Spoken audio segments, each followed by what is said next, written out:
Bom, boa tarde a todas, a todos e a todes. Com um grande prazer que a gente dá início a mais um Quintas de Antropologia com Gesta. Esse Quintas é diferente, né? A gente tem uma exposição no saguão da Fafiche, o lançamento de um livro do fotógrafo Wilson da Costa, né? E a gente vai fazer essa mesa, essa roda de conversa, ao invés de uma conferência,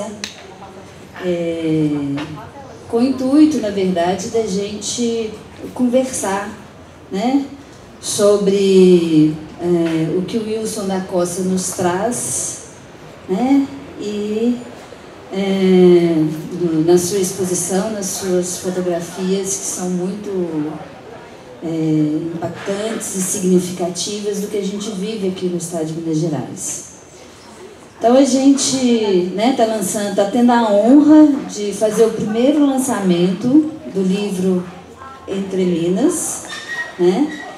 E a propósito também de conversar sobre violências nas fronteiras do extrativismo, a gente conta hoje com 3 convidados, com outros 2 convidados que são muito importantes.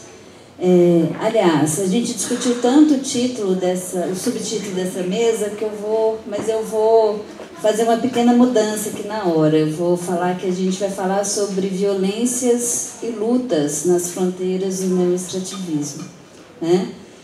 Eu gostaria, primeiro de tudo, agradecer imensamente ao Wilson por ter nos dado essa honra, e também ao Marino D'Angelo e a Joana. Todos 3 se deslocaram até aqui para debater conosco aqui no Gesta e aqui na UFMG, né? Então, agradeço muito, né? Vou fazer uma breve apresentação dos nossos palestrantes.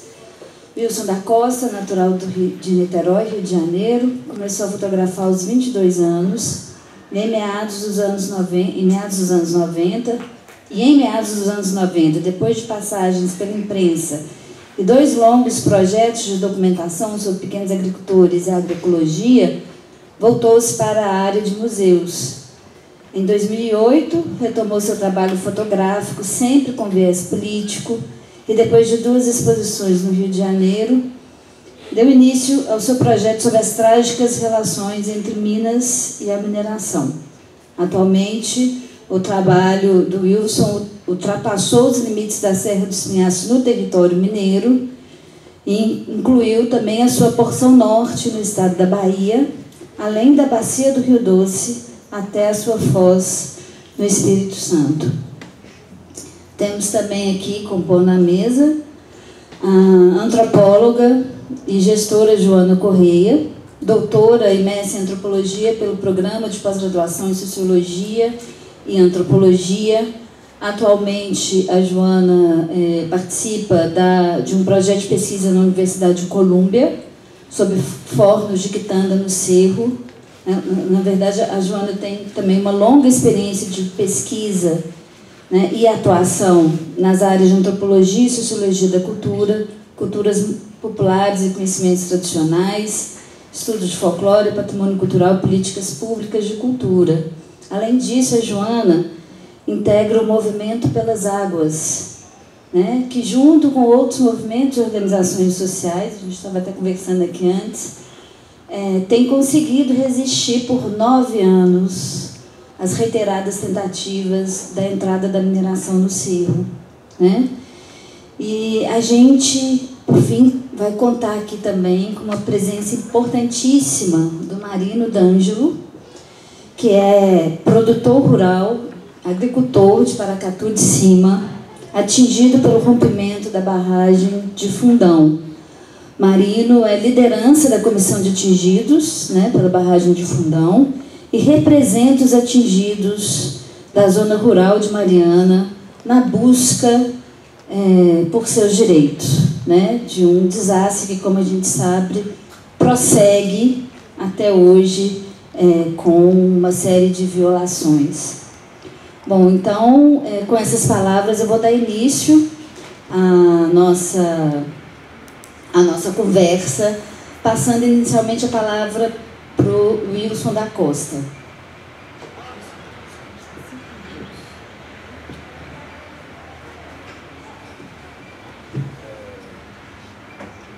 Boa tarde a todas e todos e todas. Antes de mais nada, eu tenho que agradecer às professoras Raquel Oliveira e Andréa Azzurri e ao professor Marcos Zuccarelli pelo convite para participar desta edição das Quintas de Antropologia com Gesta. Dizer que, para mim, estar ao lado de Marina D'Angelo e da antropóloga Joana Correia é muito mais que uma honra. É ter a chance de compartilhar, mesmo que por um breve tempo, o mesmo espaço de pessoas que estão muito além do que eu já fiz e ainda vou fazer. Eu realmente acho isso. A realidade de quem quer que esteja nos territórios sob a influência da mineração é bem maior do que os meus propósitos. Então, seguindo as sugestões da professora Raquel, e saber ouvir é uma pré-condição para um fotógrafo, eu começo dizendo que a minha relação com Minas Gerais se iniciou já muito intensamente na juventude, em Itabirito e em Ouro Preto. Muitas viagens e carnavais. Mas, na verdade, eu só parei de subir as montanhas quando conheci minha companheira na 6ª Semana Nacional de Fotografia em Ouro Preto, uma pernambucana, Nádia Peregrino, que hoje está me acompanhando. Eu sempre viajo sozinho. E é com quem divido a vida e a fotografia há 35 anos. E que ela organizava estes encontros nos anos 80 e 90 pela Funarte. Então, dito de outra maneira, Minas atravessa a minha vida há mais de 40 anos. Bem, o crime de desastre de Mariana aconteceu no momento em que eu não podia me ausentar do Rio, mas de maneira absurda. Em 2019 o crime se repetiu e 4 dias depois do rompimento, no Córrego do Feijão, eu cheguei em Brumadinho com a intenção, talvez uma intuição, de começar a fazer um trabalho que pudesse ir um pouco além dos crimes. Eu vou falar crimes por 2 motivos. Porque eu aprendi com suas vítimas e porque a vasta literatura sobre os rompimentos me permite falar assim. Mas certamente todos aqui usam essa expressão e esse pode ser um terceiro motivo. Então, como escutar é uma condição também indispensável para antropólogos, historiadores, sociólogos, enfim, para todas as áreas, e no caso dos fotógrafos, essa escuta antecede o ato de olhar. E é somente isso que eu busco fazer neste e em outros trabalhos. Escutar as pessoas, os lugares, os arquivos, os livros, muitas pessoas, o máximo de lugares por onde eu puder estar e tudo que eu puder ler. Mas um evento como este, essa mesa, muito obrigado, eu não esqueci de agradecer, que me provoca a pensar com mais cuidados os motivos pelos quais eu comecei este projeto. Eu estudei biologia e aos poucos fui me afastando do meio natural e indo na direção do mundo da cultura. Se ainda cabe falar desta maneira, eu acho que não mais. E a fotografia, é claro, acompanhou essa mudança. Então, para mim, sempre foi uma questão de desviar o olho para o que se perde, para o que nem se sabe que perdemos ou poderíamos perder, e também para o que resiste. E me refiro a pedras, plantas, animais, mulheres, homens. Bom, nos 4 dias que antecederam a minha chegada ao Brumadinho, eu não juntei mais que as informações básicas sobre o rompimento e as suas consequências mais imediatas. Mas a dimensão trágica, como infelizmente todos sabemos, estava ali. E qualquer relato que eu faça agora, e que todos conhecem, e Mariana não é diferente, não chega nem perto da experiência de ter estado ali. Quem viveu isso conheceu o silêncio. Um silêncio estranho que era rompido apenas pelos helicópteros e pelo som da sirene do cemitério central. E, novamente, a sirene da Vale não havia tocado. Eu tenho que confessar que ainda hoje, e como aconteceu no último dia 25 de janeiro, eu não consigo conversar direito com ninguém que tenha uma relação próxima a uma daquelas 272 vidas violentamente ceifadas pela Vale. Eu não busquei naquele momento nenhuma imagem direta da tragédia humana. Muitos bons fotógrafos e fotógrafas, e é só pensar nas imagens, por exemplo, de Isis Medeiros, estavam muito envolvidos com aquelas cenas muito fortes que buscavam traduzir o intraduzível. E Isis Medeiros, em particular, tem um trabalho muito sensível e muito verdadeiro, até por ter uma história muito intensa com Minas e com a mineração. E eu me desculpo por não citar outras ou outros. Bom, e já que eu falei no silêncio, eu gostaria de ler as palavras de um morador do Córrego do Feijão, Cleiton Cândido da Silva, ditas poucos dias após o rompimento da barragem 1, enquanto os helicópteros estavam nas operações de resgate dos corpos, dos fragmentos dos corpos. Isso é difícil de dizer. Cleiton perdeu vários amigos de infância naquela onda de lama e de rejeitos.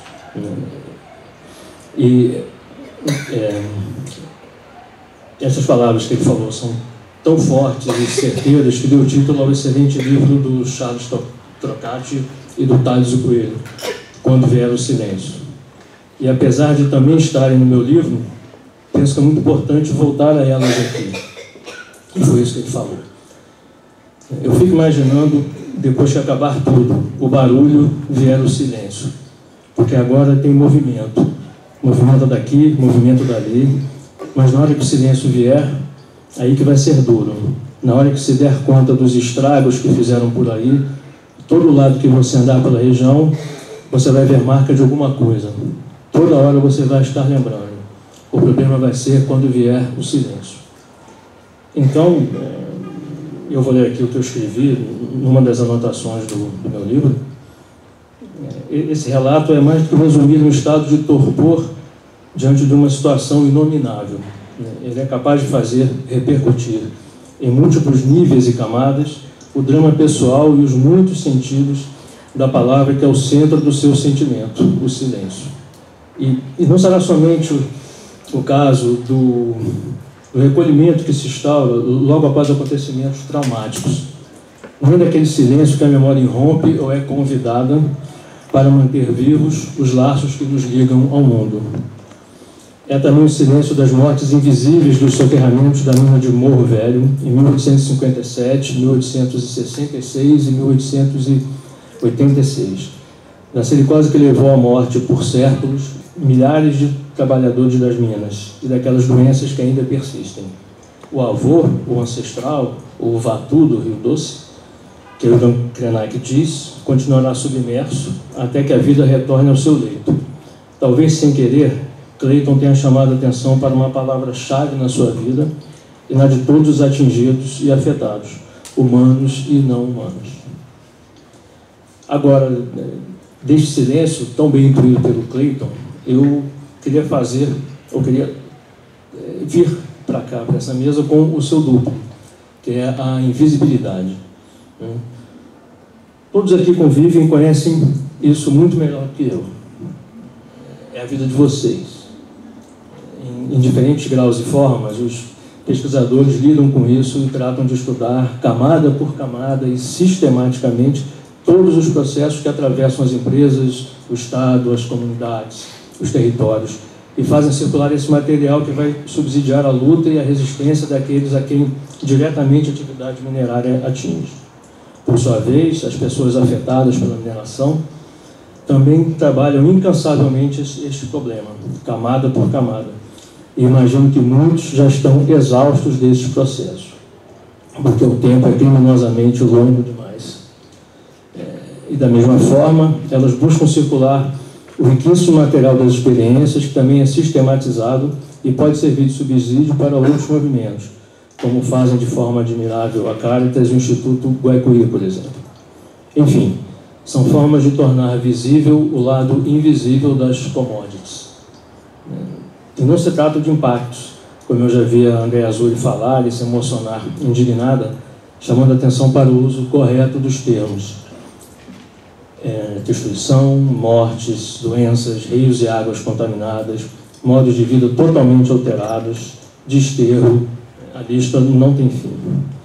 Agora, com relação à minha matéria, que é visual, é importante lembrar que, apesar da capacidade da fotografia estática, em movimento, os filmes, né, mostrarem aquilo que se registra, e eu não vou falar nenhuma novidade, eles também escondem. Basta lembrar o esforço de publicidade da Vale e da Renova para mitigar e para colocar na sombra tudo que ela fez, faz e continuará a fazer. Então, nessa publicação, eu resolvi sair de uma ideia simples, que para mim é uma espécie de chave ou fio narrativo, fio da narrativa. Juntar duas leituras e um, digamos, acaso. É um momento em que escapei de um roteiro em uma viagem. O pesquisador da Fiocruz, amigo pessoal Carlos Machado de Freitas, autor do texto que apresenta o livro, me sugeriu visitar o Morro da Garça, o personagem do conto O Recado do Morro, de Guimarães Rosa, que já tinha lido e tornei a ler. Numa viagem para Diamantina, um defeito no carro me desviou da rota e eu resolvi passar pelo morro, que fotografei. Depois, quando eu li o livro do professor Horácio Machado Araoz, eu percebi que o seu princípio Potosí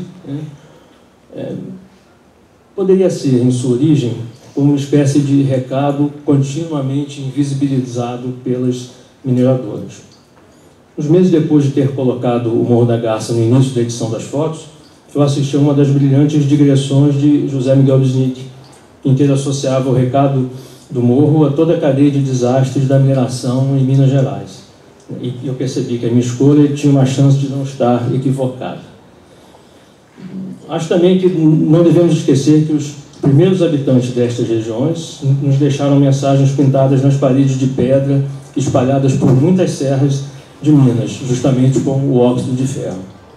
E seria este o dispositivo narrativo, relacionar o Morro da Garça, que não é minerável, e o seu Rico de Potosí, que, como nos conta Horácio Araoz, representa o princípio da mineração moderna, o princípio gerador da modernidade no Ocidente. Para mim, esse seria o caminho de pensar a invisibilidade assentada nas, abre aspas, visões oficiais, naquilo que a Araoz designa como progresso da humanidade, onde, abre aspas, novamente, o desenvolvimento minerador ressurge como força colonial devastadora no final do século XX na América Latina.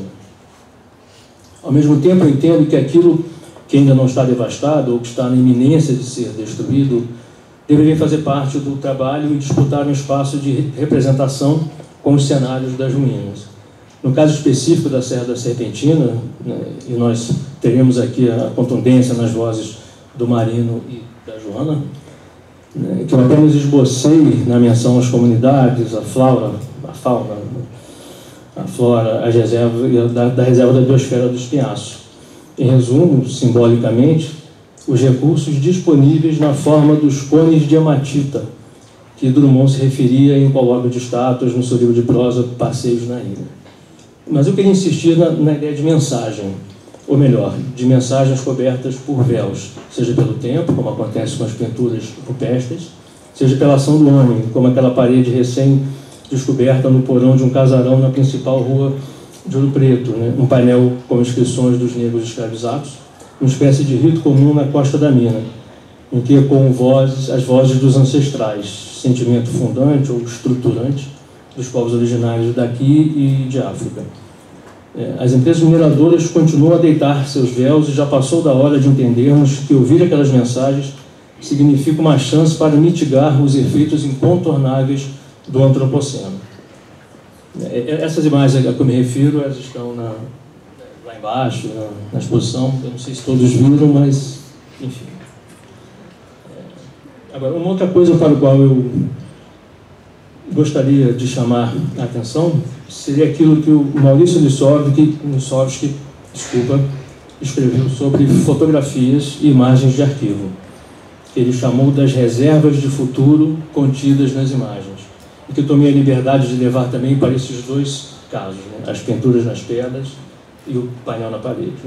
Mesmo indecifráveis, ambas parecem falar alguma coisa para nós, mas esse pensamento do Lissovsky fica realmente mais claro numa imagem de arquivo, o mapa da Estrada de Ferro Bahia-Minas, desativada em 1966 e que fazia o transporte de madeira do interior de Minas para o litoral. Recentemente, e muito tempo depois de ter reproduzido esse mapa no Arquivo Nacional e colocado na narrativa, a estrada foi licitada para voltar a operar. Mas agora no circuito do neoextrativismo mineral, e carregando lítio do Vale do Jequitinhonha. E eu espero que o seu nome, Jequitinhonha, continue este, porque já é vendido como o Vale do Lítio, naquelas promessas do desenvolvimento que conhecemos bem, né? Uma quimera. Mas aqui eu acho que o sentido mitológico, né? O monstro com cabeça de leão e corpo de serpente que espere fogo e destruição é o mais adequado para se usar, o que não exclui seu caráter de ilusão. Para terminar, um outro exemplo, e este me deixou especialmente tocado. Na ocasião em que foi apresentado ao comitê, o CABAF, o livro que está exposto no hall, Luísa Queiroz, moradora de Paracatu de Baixo, e com todas e todos que eu conheci, né, dona daquele sentimento de justiça que alimenta o corpo e a alma, olhou a imagem da pedra que fotografei na minha primeira passagem pela região, enquanto ainda não tinha conhecido ninguém por lá. E ela falou: eu conheço esta pedra. Aquela pedra sozinha que ocupa todo o quadro da foto.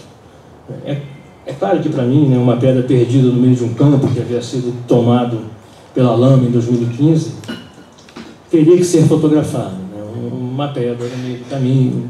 Enfim. Mas no exato instante que Luísa viu a imagem, ela me disse que a pedra havia se tornado um objeto de memória, né? Uma espécie de marco do desastre, que essa marca queria remover dali. Obviamente, os atingidos não permitiram a retirada. Como todos sabemos, memórias são campos de disputa, e esta pedra é só mais um deles. Mas acho que desta vez, e à nossa maneira, eu e Luísa estávamos escrevendo a história juntos, e a contrapé. Muito obrigado.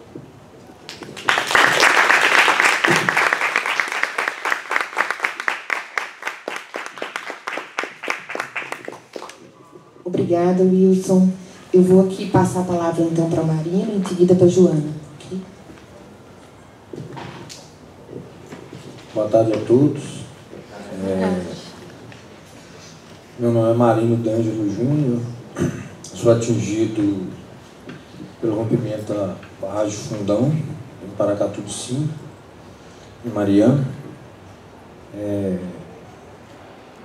Às vezes eu fico perguntando o que esse rompimento fez de bom para mim, e a única coisa que eu consegui perceber é que ele me aproximou de muitas pessoas especiais, inclusive Andréia, Marcão, Raquel, o próprio Gesta. Então é uma honra e um prazer muito grande estar aqui, e estou aqui para retribuir tudo que eu já recebi, né, de vocês.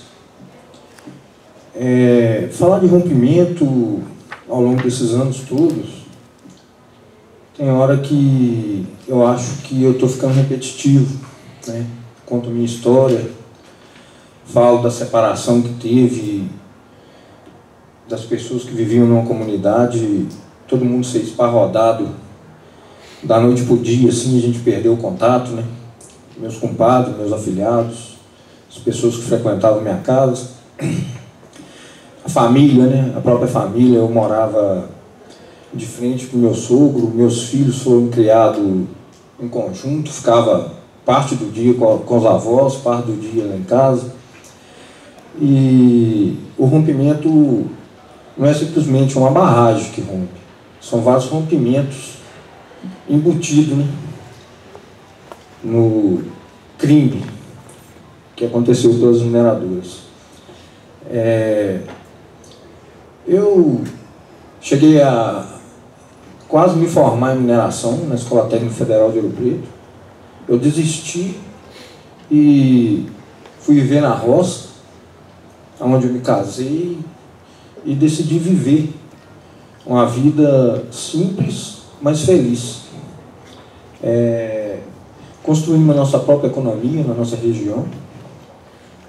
A principal atividade nossa é a pecuária de leite. A gente nunca dependeu de mineração. Tinha ouvido falar em mineração, em Samarco, Vale, mas nunca imaginava que a gente ia ter a vida destruída por causa disso. Hoje a nossa região vive um retrocesso econômico, um empobrecimento forçado muito grande. A gente não consegue mais caminhar com as próprias pernas. Hoje os atingidos vivem de uma esmola, que é um cartão emergencial que a empresa dá, e para ser sincero, nos tornando totalmente dependentes desse cartão. A gente tinha uma vida, eu pelo menos, tinha uma renda muito boa.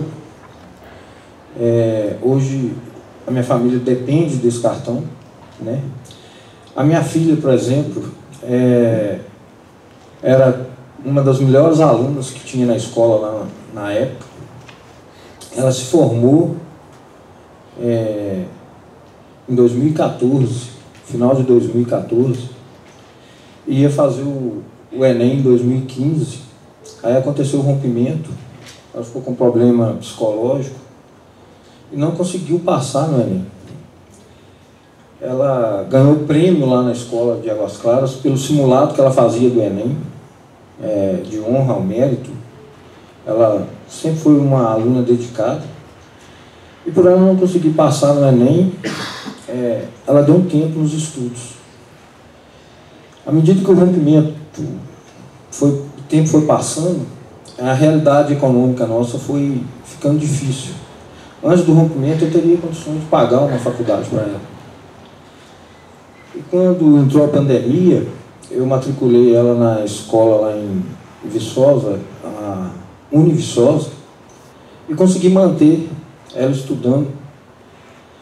Acabou a pandemia, ela teria que ir para a aula presencial e a gente teve que trancar a matrícula. E se não tivesse ocorrido o rompimento, além dela ter capacidade de ter passado no Enem, eu tinha condições financeiras de pagar os estudos dela. Hoje ela desistiu de estudar, falou que o tempo dela passou, e se não tivesse ocorrido o rompimento, ela já seria uma profissional, né? Então eu estou citando isso para tentar demonstrar o que isso causa na vida das pessoas, né? Além de destruir o universo que a gente vivia, de destruir os planos,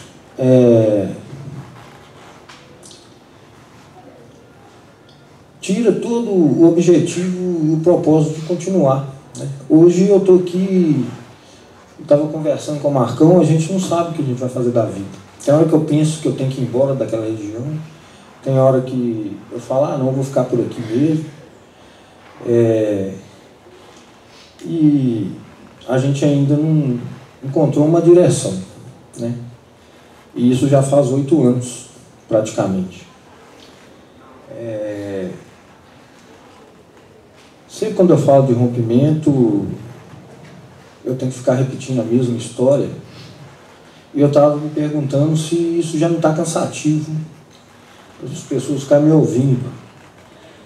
Mas eu sou obrigado a repetir, porque o Poder Executivo do Estado de Minas, Poder Legislativo, Poder Judiciário, eles são omissos. Se eu estou aqui hoje repetindo uma história que eu estou preso dentro dela, é porque falta justiça no nosso país. Eu não sei se eu consegui transmitir para todo mundo aí um pouco do que a gente tem vivido, mas hoje eu enxergo os atingidos como um instrumento para um grande negócio que virou o rompimento de barragem Fundão. A gente está aqui hoje mantido dentro desse rompimento, dessa história, para validar a gastança que existe em torno da gente. Tudo que se faz, repactuação, é em nome dos atingidos. Mas nada chega para os atingidos.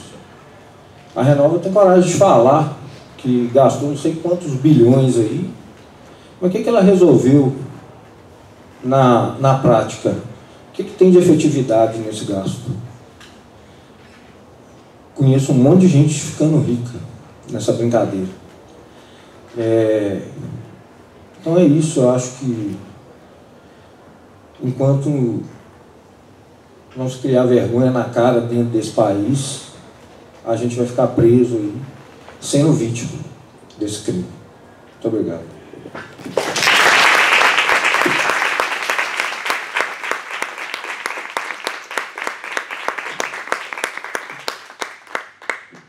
Muito obrigada, Marino. Vamos ouvir agora, então, Joana Correia. Obrigada. Boa tarde. Agradeço também ao convite do Gesta para estar aqui hoje. Acima de tudo, pela parceria que o Gesta tem feito de forma muito intensa na luta contra a mineração no Cerro. Eu não sou uma pesquisadora desse tema, eu sou uma militante mesmo da luta contra a mineração no Cerro, que encontrou, por meio do caminho do patrimônio, dos aspectos culturais, uma forma também de construção dessa resistência, né? Então, eu sou uma antropóloga e formada também na área de gestão cultural, que venho trabalhando há muitos anos com comunidades tradicionais e patrimônio material. E me mudei para o Cerro em 2013, no contexto também de realizar minha pesquisa de doutorado sobre a Festa do Rosário do Cerro, que é uma das festas com mais larga trajetória em Minas Gerais e que ainda conserva, né, uma grandiosidade, uma festa de 11 dias de duração. Então, estou há 11 anos, né, 10 anos mesmo, de fato, morando, desde 2012, frequentando o Cerro, e cada vez mais me surpreendendo assim, pela densidade de conhecimentos que transitam, né, nessa região, que se guardam de uma forma, né, com sua ancestralidade. E a luta contra a mineração foi chegando, né, por estar morando nesse território há tanto tempo, fui entendendo a dimensão que ela tinha ao longo, né, dos últimos anos, embora ela já aconteça de forma muito intensa desde 2015, principalmente, né? O Cerro é um dos últimos territórios do Espinhaço resguardado, né, da entrada, de fato, de projetos de extração de minério de ferro de grande volume, né? E, embora existam pequenas minas de, né, materiais mais pontuais, enfim, de quartzito, atuações mais localizadas, a gente, de fato, não tem uma grande empresa de mineração, de fato, atuando ainda nesse território. E a gente entende, né? Enfim, existe toda uma contra-argumentação em relação à luta contra a mineração, que é, bom, o que vai se fazer então? Você vai parar de produzir, vai parar de extrair minério de ferro? Não é esse o ponto, né? O ponto é, de fato, a gente entender que territórios podem ou não, que territórios vão ser abertos ou não para esse tipo de atividade, como essa atividade vai ser construída e como que esse diálogo vai ser construído, então, com a população local, em especial as comunidades tradicionais, né? Então, a gente entende que nesse cenário, né, o Cerro é, de fato, um lugar onde a gente quer lutar contra a mineração, mesmo contra a entrada, por um território livre, e não por uma pactuação, e não por uma entrada em acordo com essas comunidades quilombolas. Não é isso que está em jogo no Cerro. É, de fato, impedir, proteger esse território devido à sua enorme densidade em termos culturais e naturais, né? Tanto no sentido de resguardar áreas muito importantes do Cerrado, né? Como áreas que, de fato, são de pesquisa, são de resguardo de um patrimônio natural, são de abastecimento hídrico, não só do Cerro, mas de 3 bacias, né, tanto do Vale do Jequitinhonha, como do Rio Doce e do Rio São Francisco. E, além disso, uma área, assim, um território que resguarda conhecimentos ancestrais, em especial afrodiaspóricos, o que é bastante visível pelo fato de hoje ter 7 comunidades quilombolas já reconhecidas pela Fundação Cultural Palmares e outras, pelo menos 14 em potencial, além da possibilidade de reconhecimento de territórios quilombolas urbanos, né? Como, por exemplo, o Morro do Rosário, onde eu pesquisei a Festa do Rosário no Cerro, poderia ser um quilombo urbano perfeitamente, dada a sua história, trajetória. Então, existe... além disso, se a gente for analisar... Bom, o Cerro é um dos primeiros municípios do Brasil, né, a ter seu patrimônio histórico e cultural tombado no conjunto histórico arquitetônico, em 1938, quando foi criado. O IPHAN foi criado em 1937, né, na época como ISPHAN. E aí houve um investimento de reconhecer algumas cidades históricas mineiras, e o Cerro teve aí nessa primeira leva, na verdade, oficialmente, foi a primeira cidade a ter o seu conjunto histórico arquitetônico reconhecido. Então, você tem tanto esse conjunto patrimonial na sede do município, quanto bens tombados e algumas áreas urbanas nos 5 distritos. A sede, 5 distritos, 7 comunidades quilombolas e mais ou menos entre 50 e 60 comunidades rurais. Além disso, se a gente for fazer um levantamento do que tem hoje de registro de patrimônio imaterial, tanto em esfera federal quanto estadual, todos que têm base em território de Minas têm representação no Cerro. Então, em âmbito federal, a capoeira e o ofício dos mestres de capoeira tem no território serrano. O toque dos sinos e os sineiros, o Cerro foi uma das 9 cidades de Minas Gerais a servirem de base para essa pesquisa preliminar. Os congados e as festas do Rosário, que estão em processo, na verdade, de inventário para reconhecimento. O Cerro, além da festa da sede mesmo, existem outras 4 festas no município e 7 grupos congadeiros, e é uma festa de mais ou menos 300 anos, né, aproximadamente, que mantém suas tradições, suas bases familiares nesses modelos. Além disso, o queijo bom, que é o mais conhecido, né, o queijo do Cerro, em âmbito tanto reconhecido, registrado em âmbito federal como das 5 principais regiões de Minas Gerais, quanto em âmbito estadual, o registro foi feito especificamente sobre o queijo do Cerro. A gente tem um processo ainda de inventário das quitandas em âmbito federal em parceria com o IEFA, que o Cerro, já no documento preliminar feito pelo IEFA sobre os sistemas culinários do milho e da mandioca em Minas Gerais, é um dos municípios que tem mais representação de casas de farinha e de moinhos, né, de pedra, os moinhos de moer o milho, né, de forma tradicional. É impressionante também o número de quitandeiras em todo o território do município. Além disso, em âmbito estadual, né, no processo de reconhecimento da cozinha mineira, que está em curso ainda pelo IEFA, também o Cerro é um dos exemplares, né, fundamentais dessas tradições.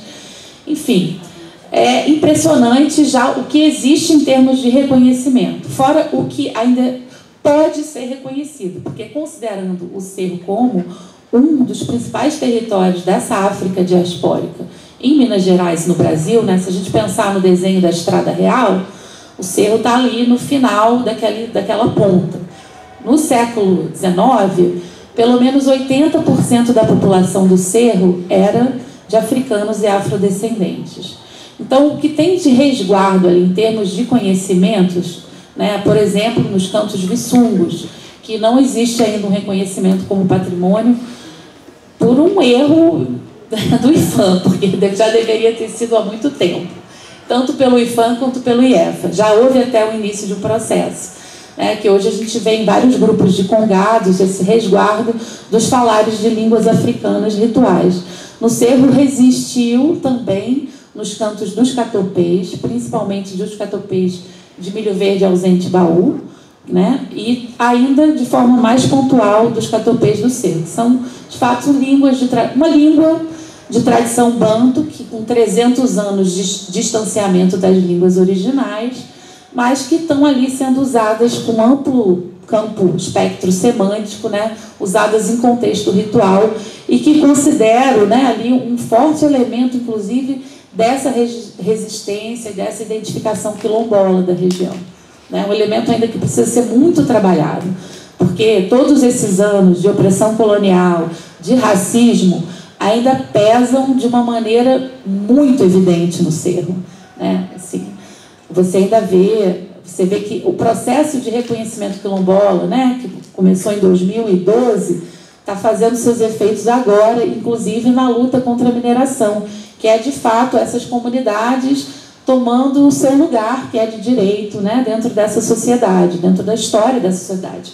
Mas se você andar pelas ruas do Cerro, todos os nomes têm nomes coloniais, nomes de grandes famílias, juristas, que saíram do Cerro e foram fazer sua história fora dali. Né? Por exemplo, o Fórum do Cerro tem o nome do ministro Edmundo Lins, que foi um ministro responsável pela deportação da Olga Menário. Então, essa história colonial está estampada nas ruas do Cerro e ela, não, de fato, ainda não foi contada.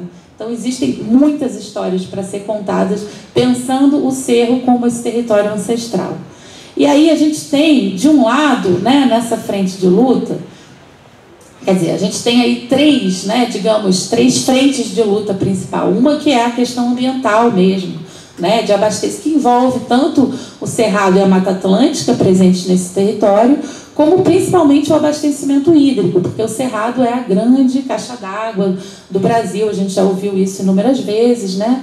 E não é por ser e aí as mineradoras vêm argumentando que vão fazer a extração somente nos topos, nas coroas de serra, mas a gente sabe que as coroas de serra são fundamentais para direcionar essas águas, que estão 60%, elas estão, de fato, em áreas subterrâneas, que são águas fundamentais não só para o município, mas para o abastecimento dessas três bacias.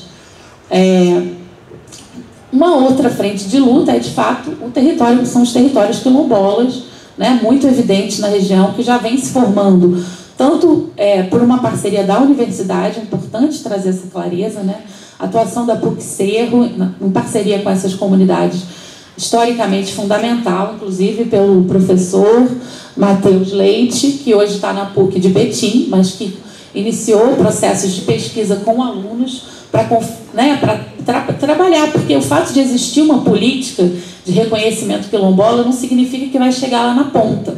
Alguém precisa fazer a ponte entre a política, entre a legislação e essas comunidades que historicamente não tinham acesso sequer a esse conhecimento formal da universidade e das políticas, né? Elas guardam outros tipos de conhecimento de natureza ancestral.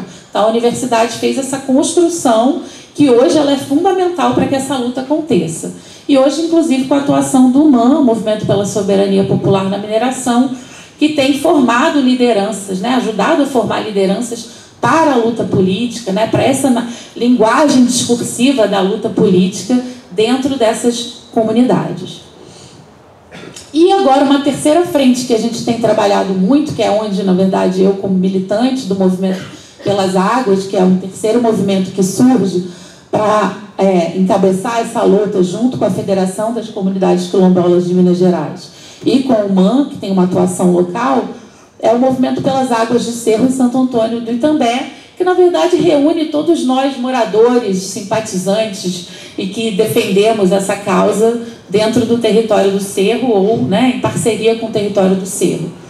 Então, dentro do movimento, a gente enxergou também que existe aí um caminho de resistência que é pelo aspecto patrimonial, né?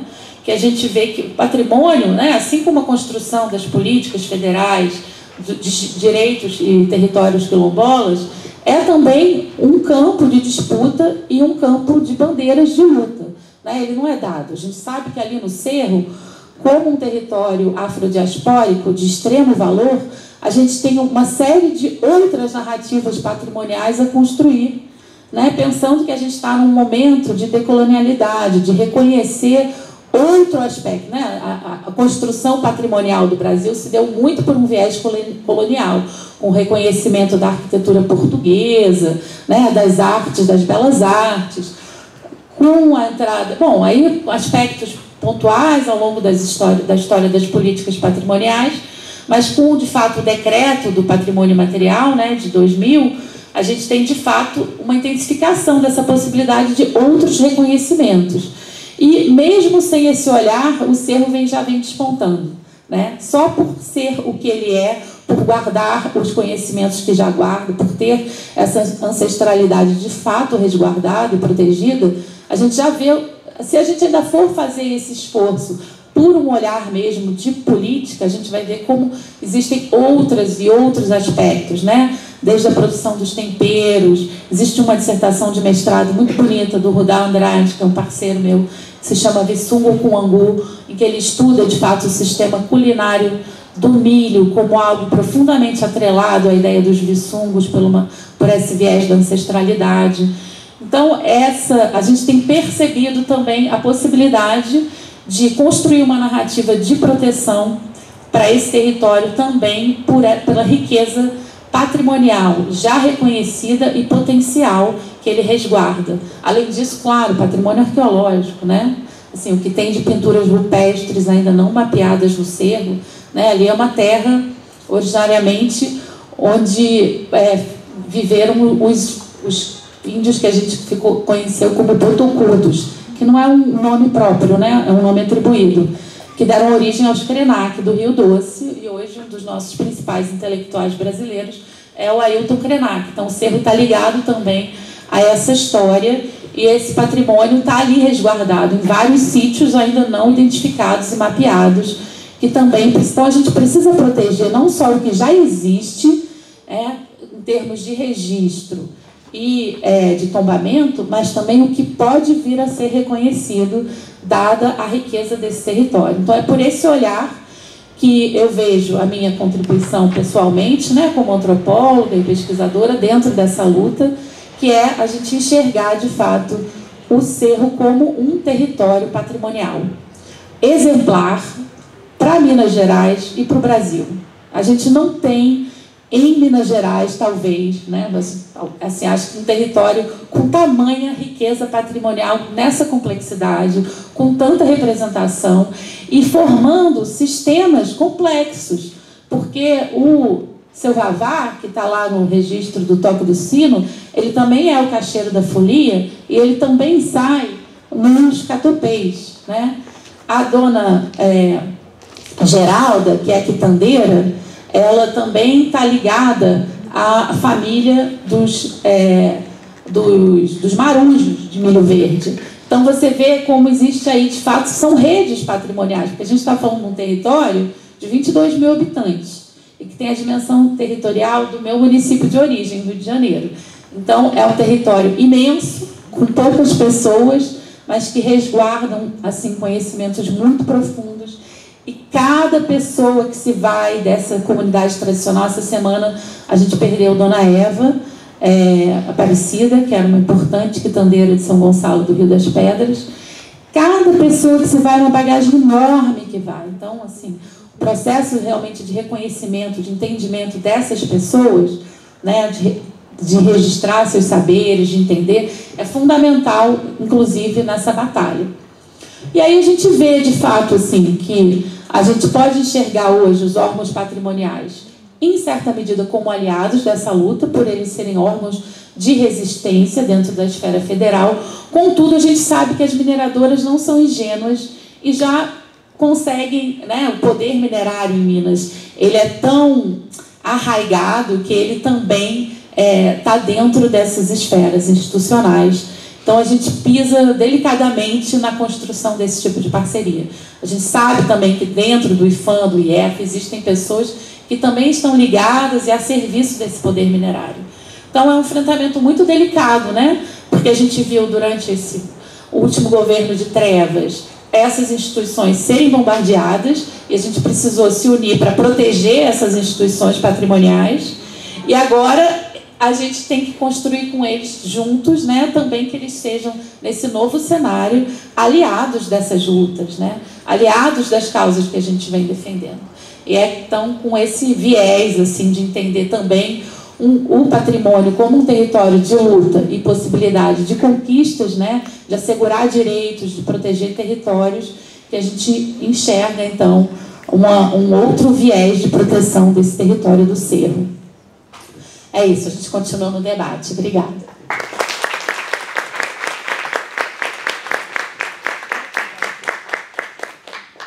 Então, primeiramente, vou agradecer muitíssimo a Joana, Marino e o Wilson. Para nós do GEST é um privilégio, uma honra imensa tê-los aqui hoje conosco, com a riqueza, né, de contribuições e de aportes que vocês trouxeram. Nós vamos abrir para o debate, vou só comentar rapidamente, né? Eu acho que vocês trouxeram para a gente esses diversos idiomas, assim, essa gramática muito diversa, muito múltipla, né, da luta. A Joana terminou falando das várias frentes possíveis, né, de atuação. A Ana começou lembrando muito bem que o título, né, Violências e Lutas, né, nas Fronteiras, né, do neoextrativismo. Achei também convergências, né, entre a fala do Wilson, que pontuou o Marino, porque o Wilson começou falando do potencial da fotografia, né, e essa relação entre o que ela mostra, mas também o que ela esconde, na necessidade da gente refletir sobre o que os informativos da Renova colocam, o que a publicidade da Vale coloca, mas o que fica de fora, como esses as múltiplas perdas, né, os rompimentos dentro dos rompimentos, como o Marino usou essa expressão. Porque é registrar o que está se perdendo, o que a gente ainda não sabe que vai se perder, né, o que está em processo de perdas gradativas e que vão se agravando, né, a cada ano que passa, mas também de proteger tudo isso, né, Joana? Essa importância das ações, das mobilizações para proteger tudo isso.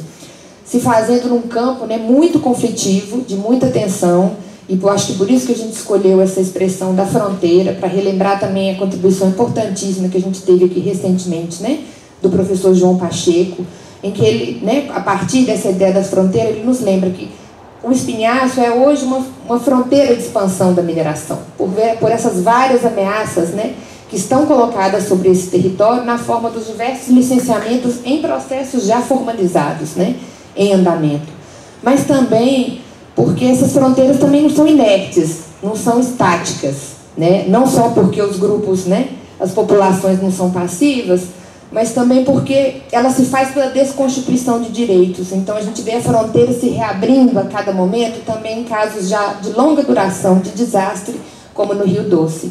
A deterioração e a desconstituição de direitos, né, nesses vários rompimentos dentro do rompimento, e que podem se efetivar na medida em que a gente começa a observar, por exemplo, a dissolução ou o esvaziamento de diretrizes que já estavam pactuadas, a não execução ou a execução muito delongada e demorada de medidas que já poderiam ter sido, né, executadas de fato. Então é esse esvaziamento que se faz por um prolongamento, mas também pela obliteração de muita coisa que foi, de fato, conquistada no processo da luta, mas que não chega a ser efetivada, né, na reparação do desastre do Rio Doce. Então, enfim, a gente tem a agradecer demais por essa contribuição imensa para as nossas reflexões. Nós vamos abrir agora a palavra ao público, né, para as perguntas, comentários e interações aqui.